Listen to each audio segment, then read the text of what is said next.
याद रखना चाहिए, अच्छे और बुरे भावों की उत्पत्ति, ये 10 बातें प्रधान होती हैं। आपके अंदर अच्छे भाव आ रहे या बुरे भाव आ रहे तो उनमें ये 10 बातें प्रधान हैं।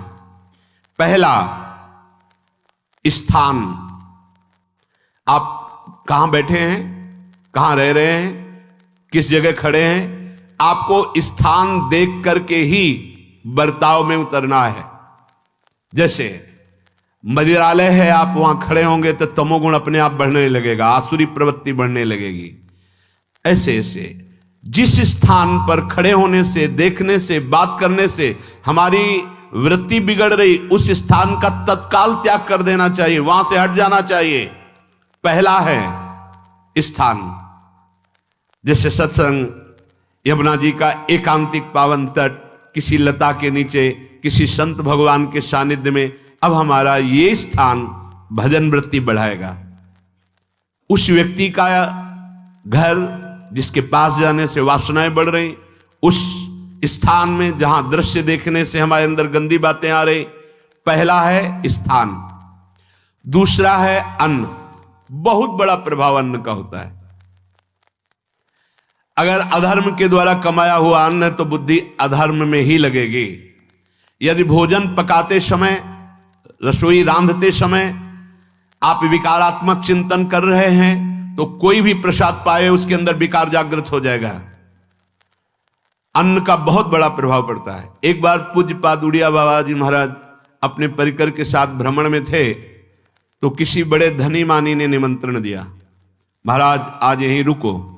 तो बाबा ने कहा हम लोग गांव के अंदर नहीं रुकते। तो बाहर कोई वृक्षों का समुदाय, जंगल जैसा, तो उसमें वहां रुके, पर भोजन उनकी तरफ से, भोजन सबने पाया। जब सुबह हुआ तो महात्मा जन, साधक जन एक दूसरे की तरफ देखे और बोले आज तो हमको बड़ा दोष हुआ, गंदा स्वप्न आया और हमारा संयम बिगड़ गया। बोले ये तो हमको भी हुआ, जितने थे सबको हुआ। उड़िया बाबा के समीप गए। बाबा ने कहा अच्छा ऐसा हुआ, ये तो अन्न दोष है, बुलाओ सन्न पवाने वाले को, फिर चलेंगे। बुलाया और बाबा ने कहा बिल्कुल सत्य बोलना, नहीं तो आप जानते हो इतने महात्माओं के संयम को आपने भ्रष्ट कर दिया, सत्य बोलना क्या बात थी। उनका महाराज संतान नहीं हो रही थी, सुना था आप बहुत सिद्ध महापुरुष हैं तो आपके परिकर को इसीलिए पवाया, अंदर काम भाव था कि हमारे कामना थी कि संतान उत्पन्न हो, वैसे ही चिंतन करते हुए बनाया ऐसे। बोले सबका संयम नष्ट कर दिया। होश में, नरक जाने वाली बात मत सोचो। अरे संतों को पवाओ जैसे अपने पुत्र को पवाते हैं, ऐसी भावना करनी चाहिए। आज हो भाग्य तो परिणाम खुद मंगल में निकलेगा। काम भाव से युक्त होकर क्यों बनाया, सब संतों के अंदर विकार पैदा कर दिया। अन्न का प्रभाव पड़ता है। हम जैसा अन्न पाते हैं वैसा, कई बार सुनाया है, सिद्ध महापुरुष पूज्य प्रातः स्मरण श्री बलराम दास जी महाराज झाड़ू मंडल के, यमुना के पावन तट पर ही है, रास मंडल के पास ही, वो अपने एक लता के नीचे बैठे हुए भगवत चिंतन कर रहे थे। अचानक यमुना जिस नजदीक है तो कोई माई स्नान किए हुए निकली तो नेत्रों ने देखा और विकार उत्पन्न हो गया। वयोवृद्ध सिद्ध महापुरुष, उन्होंने कहा आप तो इस शरीर को नष्ट कर दूंगा। शिष्यों ने कहा महाराज ऐसा क्यों। बोले किसी माता के शरीर को देखकर हमारे अंदर विकार क्यों आ गया, ऐसा नहीं, आज तक कभी नहीं हुआ, ऐसा क्यों हुआ। उनका महाराज आपस में सब शिष्यों ने कि कुछ ना कुछ तो खान पान में गड़बड़ी हो गई तभी ऐसा हुआ। बाबा आज परिक्रमा करते हैं वृंदावन की, बाद में आप जो आदेश करेंगे जैसा करेंगे, पहले परिक्रमा। वृंदावन की परिक्रमा का बहुत बड़ा प्रभाव। जब कभी मन आपका ऐसा विक्षिप्त हो, परेशान हो, तत्काल परिक्रमा प्रारंभ कर देना, नाम जप करते हुए। आप देखना परिक्रमा पूरी होते होते शांति हो जाएगी।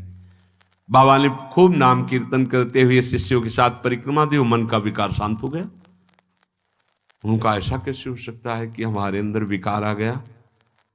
ये बड़ी सूक्ष्मता का विषय है। कल प्रसाद कहां से आया था, उस समय लाडले गोविंद देव जी महाराज यहीं विराजमान थे वृंदावन में। बोले तो ठाकुर गोविंद देव जी का प्रसाद आया था। लकुट उठाई, गए वो तो भगवत स्वरूप तस्मित तज्जने भेदा भावात, भगवान और भगवान के ऐसे जनों में भेद नहीं होता, वो भगवत स्वरूप होते हैं। गए और कहा बताओ आपका प्रसाद न पावे तो अपराध लगे कि प्रसाद नहीं पाया, और प्रसाद पावे तो हमारे अंदर काम जागृत हो जाए, हम तो मरे ना दोनों तरफ से। तो ठाकुर जी बात कर रहे थे, दूसरों को नहीं सुनाई दे रहा था। कह रहे थे कि देखो नाराज मत हो, कलकत्ता की वैश्या थी, उसने भोग लगाया, अब उसने भोग लगाया तो हमने चख पाया, तो आपको प्रसाद का किनका लेना चाहिए? किसने कहा था कि पूरा प्रसाद पाइए? जरा किनका ले लेते हो, मधुकर ही पाते। हाँ ये बात आपकी मान, तो हमारा तो पूरा विश्व है, कोई भी भोग लगाएगा हम तो पाएंगे। हमारे प्रसाद की निष्ठा आप सबके हृदय में, तो किनका लीजिए, पूरा मत पाइए। सोचिए, भगवद अर्पित प्रसाद और वृत्ति भगवान ने आदेश किया किनका पाओ, माधुकरी मांग के खाओ। यहां वर्णन कर रहे, यदि हम अन्न थोड़ा भी हमारे अंदर दूषित चला गया, तो जब कभी ऐसी विकार की भावना हो, आपके अंदर विकार बन रहा है, तो खोजिए। आपने कोई दृश्य देखा है, आपने किसी से बात की है, आपने कोई ऐसा संकल्प बनाया, नहीं, तो फिर भोजन दोष आ गया।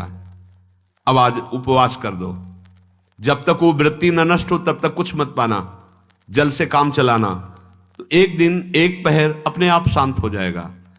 अगर बहुत विकलता हो रही तो नाम कीर्तन शुरू कर दो, भोजन मत पाना, नाम कीर्तन शुरू, बिल्कुल शांति मिल जाएगी, बिल्कुल। और ये तो उदाहरण महापुरुष इसलिए देते कि हम सावधान रहें। हमारे अच्छे भाव या बुरे भाव में ये 10 बातें बहुत प्रभाव डालती हैं। पहला स्थान, दूसरा अन्न, और तीसरा जल। पानी भी बहुत संभाल के नहीं, आजकल तो देखो प्रायः ऐसे दांत से प्लास्टिक नोचेंगे, ऐसे पानी पिएंगे, कब भरी गई, कहां भरी गई, कैसा पानी, बड़ा देखो कैसा हमारे भजन साधन के लिए विक्षेप पैदा होता चला जा रहा है। पहले सुंदर सरोवरों का जल, मतलब 15 वर्ष तो गंगा जल ही केवल पिया है, जो आकाशवृत्ति से मिला नहीं, गंगा जल ही पिया है। कुआं का जल, फिर आया हैंडपैप का जल, अपवित्र होने लगा। हैंडपैप में जो वाशर, अगर वो कहीं चमड़े का पड़ा हुआ है तो अपवित्र जल हो गया। अब हैंडपैप का भी अंतर ध्यान स्वरूप हो गया, अब तो नहीं दिखाई देता। अब रह गया है मोटर से निकले और फिल्टर में जाए, वो मशीन जो फिल्टर करती पानी को, आरओ, उससे। अब वो जिनके पास है तो है, नहीं तो परिक्रमा लगाया हो, आपको पानी पीने को नहीं मिलेगा। देखो कैसा समय आ गया। भोजन, पहले कोई दगाबाजी भोजन में तो नहीं करता था। गांव में जब जिसके यहां दूध बेचा जाता था ना, उसको बहुत लघु दृष्टि से देखा है, गाय माए एक बराबर होती है, ये दूध बेचता है। 10-5 किलो मठा तो आप ऐसे मांग के ले सकते थे, अगर अड़ोस पड़ोस में वो मठा मिल जाएगा। जब कोई उत्सव होता, फ्री दूध 100-200 500 किलो पूरे गांव के सब दे देते, कोई ऐसे बेचता था। अब दूध नहीं, जब बूढ़े लोग बैठते थे कहते थे पानी बिकेगा आगे चल के। आज पानी बिक रहा है, नहीं बिक रहा, पानी बिक रहा है। हमें लगता है सबको ही पैसे से ही पानी है, वो बोतलें नीली नीली नहीं, इतनी बड़ी बड़ी बिकती, उन्हीं से पानी पिया जा रहा है। आगे और समय जल का प्रभाव पड़ता है। जैसे हम गंगा जल पीते थे, सही कहते हैं, कई कई दिन जब भोजन नहीं मिलता तो पूरी पौष्टिकता गंगा जल से मिलती थी। गंगा माता के जल से ऐसा लगता था मानो हम परम पावन अमृत पान कर रहे हैं, सारी पौष्टिकता मिलती थी। कुएं का जल अपने आप में पौष्टिकता से युक्त होता, जो हमें चाहिए। आज देखो जल की समस्या हो गई, पवित्र जल पीने के लिए हम तरस रहे हैं। कहां है जल, और कैसे मिलेगा जल? या तो आप पैसे वाले हो तो आप खरीद करके पीजिए, नहीं तो अब वो जल नहीं रह गया कि कुएं से निकाला पी लिया या सरोवर से पी लिया, या कैसा दुर्भाग्य है। जल का बहुत बड़ा योग है साधना में। जैसे स्थान का तो परम पावन वृंदावन धाम, अन्न का, तो अब हम भगवत प्रसाद पाते हैं। जल का बहुत बड़ा योग है, आज दूषित होता चला जा रहा है, क्योंकि अब हाथ की बात नहीं रह गई है कि आप सुंदर कुआं से जल लें या सरोवर से जल लें या आप नदी से जल लें। हाँ, स्वामी जी के लिए लिखा हुआ है कि रोज यमुना स्नान और रोज यमुना जल ही पान। हमारे वृंदावन के समस्त भगवत स्वरूपों का स्नान यमुना जल से ही होता था, हो रहा है और होता ही रहेगा। बिहारी जी के लिए आज भी कलश में भरकर यमुना जल ही जाता है। तो कपड़ा से ऐसे ढक के जब हम 2 बजे परिक्रमा देते थे तो एक महाभागवत है, वो किसी को छूते नहीं, दूर से कहते छूना मत, बिहारी जी के लिए जल जा रहा है स्नान के लिए बिहारी जी का। फिर चौथा है आपका परिकर, जहां पर रह रहे हैं वो समुदाय, चाहे परिवार हो या समुदाय, वो कैसा है, रजोगुणी है, तमोगुणी है, सतोगुणी है या त्रिगुणातीत भागवतिक है, उसका प्रभाव पड़ेगा। पांचवा है आपका पड़ोस, आसपास वाले घर, जैसा है वैसा प्रभाव पड़ेगा आपके ऊपर। पड़ोस निंदनीय है तो बंधन से युक्त होना पड़ेगा। लंका के पड़ोस में रहने के कारण अगाध महिमा वाले समुद्र को बांध दिया गया, रघुनाथ जी ने पुल बांधा और दंड देने के लिए तैयार हो गए थे सरकार, अग्निबाण संधान कर लिया था, पड़ोस के कारण ही तो ना, पड़ोसी रावण था, इसीलिए आस पड़ोस का बड़ा प्रभाव पड़ता है। फिर अगला है दृश्य, इस पे बहुत सावधानी की जरूरत है। ये मोबाइल भगवान चल गए हैं, बहुत विस्तार से चल गए हैं, अब कोई छोटा मोबाइल रखना नहीं चाहता, सब वो स्क्रीन वाला रखना चाहते, टच मोबाइल। दृश्य से बचो, बच्चों, जवानों, बूढ़ों, सबकी वृत्ति जो माया आकर्षित करती, जो दृश्य हम देखने के लिए अंदर से उल्लसित है, वो मोबाइल में सब है, चाहे भागवतिक और चाहे सांसारिक। तो भाई देख लो, गुण दोष में संसार है, अगर आप दोष ग्रहण करना चाहते हो तो दोष ले लो, गुण तो गुण। बहुत बहुत खतरनाक विषय है और बहुत लाभदायक विषय है। किसी संत की वाणी एक बार समझ में नहीं आई, अगर हम 10 बार सुने तो समझ में आ जाएगी, ये लाभदायक है। कभी कोई किसी से बात करनी, पहले जाए तो पोस्ट कार्ड चलते थे, एक कार्ड, वो 15 पैसे का इतना बड़ा वाला आता था, 25 पैसे का बंद वाला लिफाफे में आता था, नीले नीले कागज का 15 पैसे वाला कार्ड, उसमें चिट्ठी जाती थी महीनों में। कभी यहां 1 मिनट में अमेरिका से बात कर लो, कितनी बढ़िया बात हो गई। उसका दुरुपयोग ना करो। अब हमारी इतनी चंचल वृत्ति है कि दुरुपयोग करने के लिए उत्साह बढ़ जाता है। बोले अब सब काम हो गया है, अब एकांत सेवन कर रहे हैं, अंदर से सिटकिनी बंद और मोबाइल भगवान का संग शुरू। 2-4 मिनट सत्संग और अच्छे दृश्य देखे, फिर बगले में वहां सब होता है कि आप बस उसको ऑन कीजिए, फिर जो मनोरंजन शुरू होता है, फिर उपासक मिटिया मेट हो जाता है। ये बहुत सावधानी की बात कह रहे हैं। वैसे हमें लगता है यदि आपको इस बड़े कार्य वाले ना हो तो छोटा मोबाइल रखे तो अच्छा रहता है। तो इसलिए ये एक ऐसा कलयुग भगवान ने रचा है कि बचा पाना बड़ा मुश्किल है। इससे वृत्ति को बचाओ, जो बचा ले गया वो आगे साधना कर सकता है। बहुत सावधान बच्चों।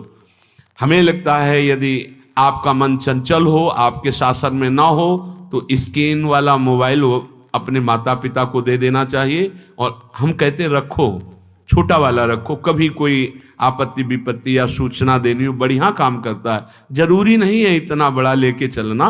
हाँ, अगर आपको बहुत राजकीय विभाग के कार्य हैं तो बात अलग है कि कौन सी सामान कहाँ कैसे, तो वहां से वीडियो भेज रहा है, वो चेक कर रहा है, यस हाँ ठीक है अब चलाओ। अपने को क्या काम है? सत्संग अगर सुनना है तो सत्संग सुनने के अलग यंत्र आते हैं, चला दे उसमें, वो इतनी बड़ी लगती है उसमें चिप, पेन ड्राइव ऐसे लगा दो और सत्संग सुनो। जरूरी वो दृश्य वाला रखो। यहां कह रहे दृश्य, अगर गलत दृश्य देखा तो बावरे बन जाओगे और अच्छा दृश्य देखा तो भगवान के मार्ग के पथिक बनोगे। तो देखो, अच्छे दृश्य में भी दोष दर्शन की वृत्ति की गुंजाइश है। जैसे कोई लीला हो रही है, लीला के पात्र, जैसे हमारे ब्रजमंडल में रास लीला होती थी, ऐसे 12 वर्ष 13 वर्ष के लीला पात्र, सब नव किशोर, जहां भाव ही बने रोते रहो। अब वहां बड़े बड़े लीला पात्र हैं, अगर हमारी भावना शासन में नहीं है तो वहां हम अंग प्रत्यंग के दर्शन से हमारी हाव भाव वहां जो हो रहा है उससे हमारी वृत्तियां बिगड़ जाएं। जब छोटे छोटे लाडली लाल परस्पर खेलते हैं तो केवल आशीर्वाद देने को, रोने का मन होता है। अगर आप लीला भी देख रहे हैं तो बहुत सावधानी की जरूरत है, क्योंकि वो चिदानंद शरीर नहीं है, पांच भौतिक शरीरों, हमारी दृष्टि पंचभूत में लगी हुई है। नाम जप करो, लीला गायन करो, फिर देखो जो लीला है, यही जीवन का परम सुख मिलेगा। सच्ची मान लीजिए। बस हम बार बार ये कहते हैं, मोबाइल का सदुपयोग कीजिए, दुरुपयोग नहीं। मोबाइल बुरा नहीं, उसका प्रयोग बुरा है। दृश्य और साहित्य, वैसे ही मनोवृत्तियां फिसलने वाली हैं, और जब ये आ गया कि फिसलाने में कितना लाभ है तो ऐसा कोई साहित्य और आलोचना, ऐसी कोई वार्ता ना करे जिससे हमारे अंदर गंदे भाव आवे। यदि अच्छी चर्चा करते हैं तो अच्छे भाव आते हैं। देखो, अभी ऐसी कोई भावुक चर्चा होने लगे तो सबका हृदय द्रवित हो जाएगा, और गंदी चर्चा हो तो हमारा हृदय विकार युक्त हो जाएगा। और कार्य, आप जो कार्य करते हैं उसका प्रभाव आपके मन के ऊपर पड़ता है।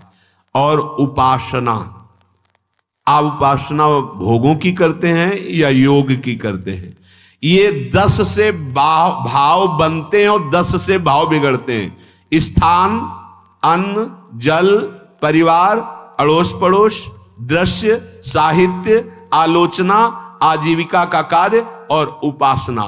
यदि ये भागवतिक हुए तो आपके अंदर भगवत भाव बढ़ेगा, और यदि ये रजोगुणी तमोगुणी हुए तो आपके अंदर आसुरी भाव बढ़ेगा। इन 10 से सावधानी पूर्वक व्यवहार होना चाहिए। जैसे आस पड़ोस में है तो बड़ी सुविधा है, यहां कोई किसी से मतलब नहीं रखता, बगल वाला कौन रह रहा किसी से मतलब, ये बढ़िया है। ज्यादातर गांव में होता है। अपने यहां ये अच्छा है कि जैसे आप अपने कमरे में गए, किसी से कोई मतलब नहीं है, वैसे ऐसा ही जीवन रखना चाहिए। और उस पर ये ज्यादा जो व्यवहार मित्रता बढ़ाने वाला विषय, ये धाम में नहीं है, वृंदावन में ऐसा नहीं व्यवहार रखना चाहिए। आपके पड़ोस में कौन रख रहा है आपका परिचय नहीं होना चाहिए, कौन कौन रह रहा है आपकी जानकारी नहीं होनी चाहिए। नजर नीची की, अपने कुटिया में गए, अपने ठाकुर जी से मतलब, अपने भजन से मतलब। ना पड़ोसी को कुछ देना चाहिए ना लेना चाहिए। बात समझ लेना कि जैसे आज उत्सव है उनको हम बुलाते हैं, वो हमारे यहाँ, ये व्यवहार यहाँ नहीं है। बनवासी हो, ठाकुर का भोग लगाया, और अगर आपको बांटना है तो बाहर निकलो, आधा किलोमीटर दूर ऐसी जगह बांटो जो तुम्हें राधे श्याम दोबारा ना बोले, फिर वो तुम्हें बुलाएगा, फिर वो बैठेगा, फिर प्रपंच की बातें होंगी, निंदा स्तुति की होंगी, फिर बड़ी संगोष्ठी होती है, पता चलता है। क्या फायदा ऐसे जीवन से? आप वनवासी हो, समय एकांत में दीजिए, अपनी कुटिया में बैठिए, नाम जप कीजिए, निकलिए, सत्संग सुनिए, ठाकुर दर्शन कीजिए, परिक्रमा कीजिए, फिर अपनी कुटिया में। ज्यादा व्यवहार में नहीं उतरना चाहिए, ये वनवास है, वृंदावनवास। सत्संग का सेवन, रजोगुण तमोगुण का त्याग, तो दुष्संग से आप बच जाएंगे। दुष्संग से बचने का मतलब है काम क्रोध मोह स्मृति भ्रंश बुद्धिनाश सर्वनाश कारणत्वात्। देवर्षि नारद जी कहते हैं, अगर दुष्संग का त्याग हो गया तो आप काम का, क्रोध का, मोह का, जो हमारी भगवत स्मृति का नाश कर देते हैं, जो हमारी बुद्धि का नाश कर देते हैं, जो हमारे सर्वनाश करने वाले हैं, इनका त्याग कर पाएंगे। कुसंग अगर हो गया तो इनका त्याग नहीं हो सकता, बहुत कठिन हो जाता है। भगवत संबंधी तत्वबोध होना या भगवत रहस्य लीला में प्रवेश पाना, जो अपनी इंद्रियों को भोगों में तृप्ति कराने की कोशिश कर रहे हैं, उनका चिंतन भोगों का ही होगा। तो कैसे तत्वबोध होगा, कैसे लीला में प्रवेश होगा, बस ध्यान देना है, कैसे हो पाएगा? क्योंकि जिस चित्त वृत्ति से भगवदाकार हमें वृत्ति करनी थी, वो तो हमने भोगों के चिंतन में लगा दी, भोग क्रियाओं में लगा दी। एक स्थिति होती है जब आपकी चित्त वृत्ति भगवदाकार हो गई है, तो व्यवहार में रहते हुए भी विषयान ग्रहणंत मुंचंत वा, खान पान उठना बैठना है सब बाहरी क्रियाएं हो रही हैं, अंतर से वो अपने आराध्य देव में सदैव स्थित रहता है। उसका परिचय आपको जब ऐसे महापुरुष का सानिध्य मिलेगा, तो आप विषय सेवन करते हुए भी निर्विषय रहेंगे। आपके अंदर विषयों की प्रियता नहीं रह जाएगी, आपके अंदर एक प्रबल वैराग्य ऐसी धारणा बन जाएगी, कुछ नहीं, कोई भी तुम्हें प्रभावित नहीं कर सकता। यद्यपि खान पान हर्ष आदि की सब व्यवहारिक वृत्तियां हैं, पर उस महापुरुष का प्रभाव ऐसा होगा कि आपका हृदय निर्विकार हो जाएगा। और बहुत ही त्याग की सब बातें की जा रही, लेकिन हृदय भी सही है तो संग से विषय रंग बढ़ जाएगा। ये देखा गया है। हृदय अगर निष्प्रिय है, जिसका हम संग कह रहे हैं, तो उसका परिणाम निष्प्रिय निकलेगा। व्यवहार में कुछ भी हो, निष्प्रियता ही आपकी बढ़ेगी, निर्विकारता बढ़ेगी, क्योंकि उसकी स्थिति का संग हो रहा है, उसका प्रभाव पड़ रहा है। तो सर्वनाश की जड़ है विषय चिंतन। ये बहुत बड़ी बात है। विषय चिंतन सर्वनाश की जड़ है। यहां विषय भोग नहीं कहा, क्योंकि चिंतन का परिणाम भोग है। पहले चिंतन होता है। साधक ध्यायतो विषयान पुंसः संगस्तेषुपजायते संगात् संजायते कामः कामात् क्रोधो विजायते क्रोधात् भवति सम्मोहः सम्मोहात् स्मृति विभ्रमः स्मृति भ्रंशात् बुद्धिनाशो बुद्धिनाशात् प्रणश्यति सर्वनाश। कैसे हुआ? ध्यायतो विषयान पुंसः, विषयों का चिंतन। इसीलिए अनन्यश्चिन्तयन्तु माम भगवान आदेश करते हैं। विषय चिंतन न होने पावे, बिना चिंतन किए आपको कोई भी सुख नहीं मिल सकता। आप देख लीजिए, जगत के किसी भी भोग का सुख नहीं मिल सकता। चिंतन से ही आपको सुख की अनुभूति हो रही है। अगर आप चिंतन ना करें तो आपको कोई सुख नहीं मिल। आप चिंतन उसका घसीट लिया गया।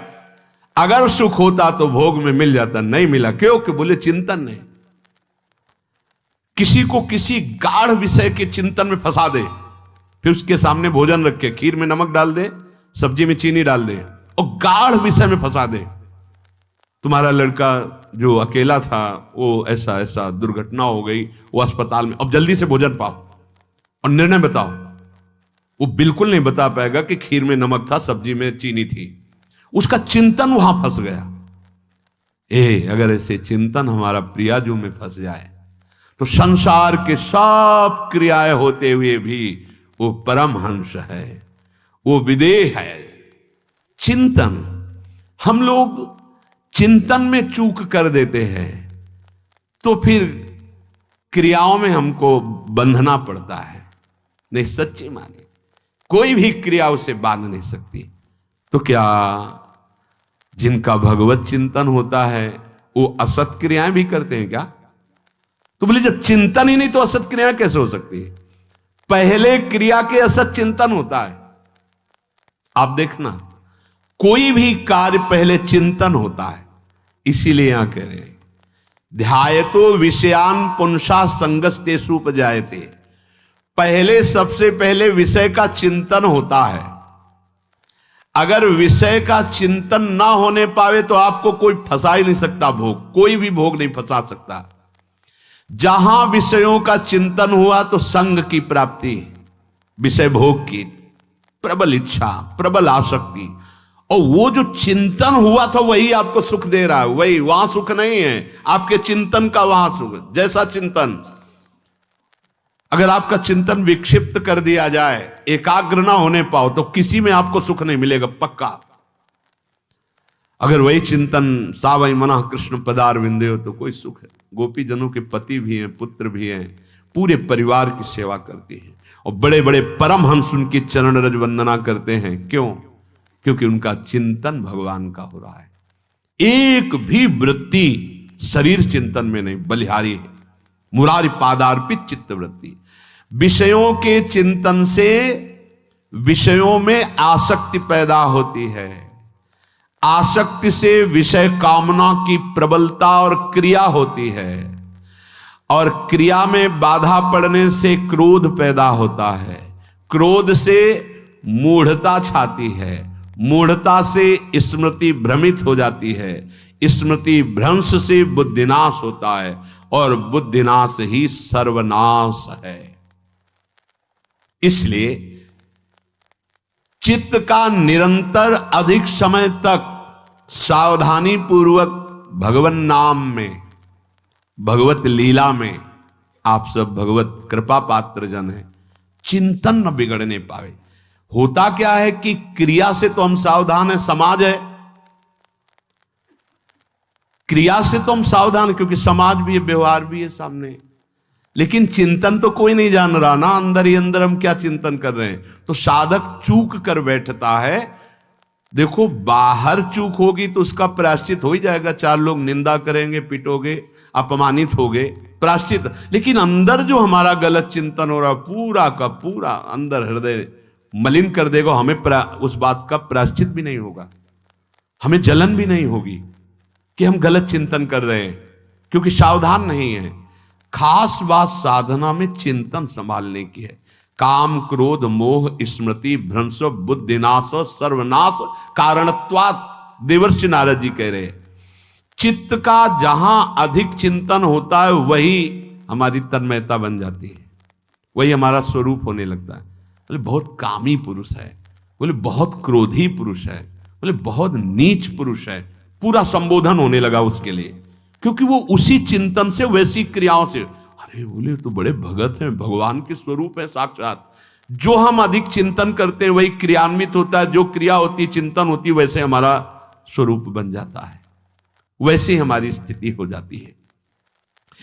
सांसारिक विषयों और विषयी पुरुषों का शरीर संग, वाणी संग, मन के द्वारा संग, ये आपके अंदर विषय चिंतन बढ़ा देगा, विषय क्रियाओं में लगा देगा। इसलिए बहुत सावधान। विषय में कोई ताकत नहीं है, विषयासक्ति दुर्गति कर देती है। एक बार देवर्षि नारद जी जनक जी से कहा कि आप विदेह राज कैसे हैं, पत्नी भी है, परिवार भी है, सब वैभव भी है, वो आप एक राजा होते हुए विदेह राज। उनका आज विश्राम कीजिए, कल सुबह चर्चा करेंगे। तो रात्रि में अपने शयन गृह में देवर्षि नारद जी को शयन कराया और अपनी अर्धांगिनी से कहा कि आप जाकर शयन कीजिए देवर्षि नारद जी के साथ, जो आज्ञा। अब वहां देवर्षि नारद जी के समीप जब नारद जी ने देखा कोई स्त्री, तो शकिल गए और शकिल गए। वो तो आज्ञा जैसी हुई थी, जब दीवाल मिली तो दीवाल की तरफ मुंह करके लेटे रहे। अर्धरात्रि में उठी और चली गई।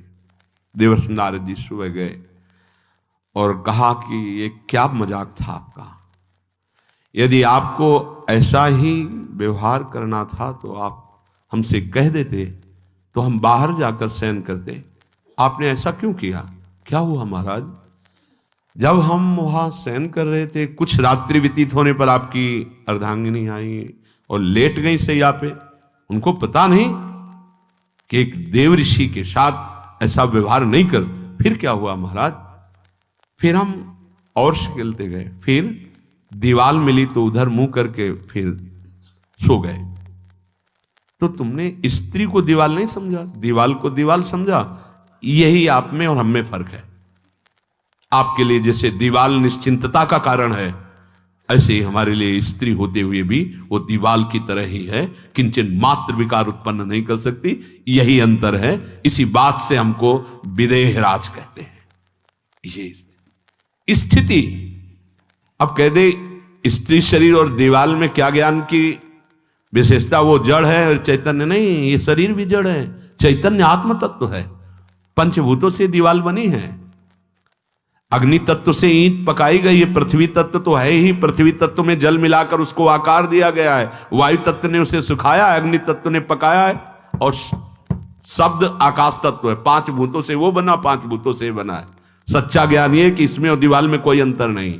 चैतन्य घन आत्म तत्व के कारण ये चलता फिरता नजर आता है, और वो खड़ा स्थायी जड़ दिखाई दे रहा है। इसमें भी भगवान है, उसमें भी भगवान है। इसमें भी पंचभूत है, उसमें भी पंचभूत है। नरसिंह भगवान खंभे से प्रकट हुए थे, बस केवल अज्ञान के कारण जड़ चैतन्य का भेद है। तब समझ में आया। ये जो हमारे अंदर भोगों की आसक्ति है, यही कामना प्रकट करती है, यही पाप प्रकट करती है, यही हृदय को मलिन कर। इसलिए हम अपने चिंतन को संभालें। चित्त चोर के चरणारविंद का चिंतन करें, निरंतर नाम जप करें, भगवद आश्रय